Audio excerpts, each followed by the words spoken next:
Hi guys, nanatakaron din sa gitawag og Skyline Blue Capsule sa Hyundai Beach. So this is a bucket list gid ni siya sa ko ang mga list sa kung adtuan sa Busan. So mo na ni ang entrance kung mag-MRT mo, din pag naog ninyo you have to walk.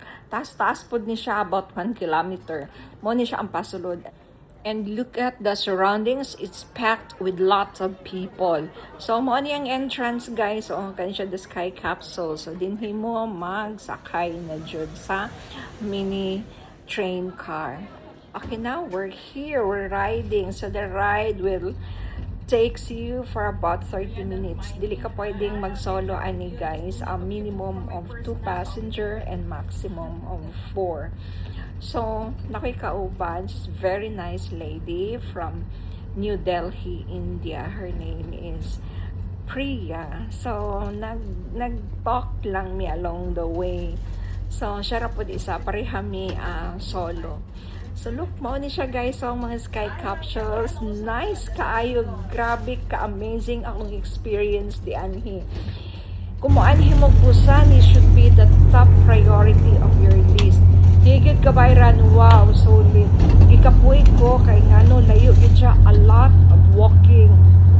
And take note, Korea is dili patag, especially sa Busan.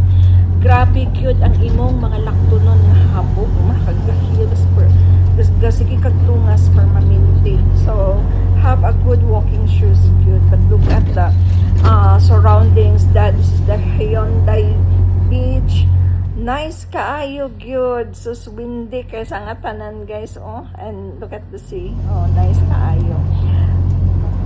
So na mga observatory deck di ani, pero kana siya usa na siya sa mga observatory, pero dito mi sa katuang na ay glass gyud siya nga mag-walk ka sa glass. Wow, di na lang kumulanto sa ilalom. But I'm so brave. Natuyok gid nako gyud agi ko og glass. It's a nice feeling, maka-proud sa imong kaugalingon.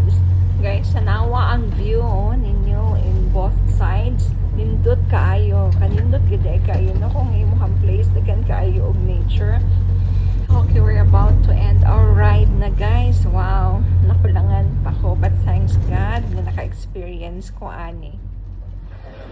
So kasi ani no. By the way, kanan sa kong likod guys, mo nang railway sa beach train nila.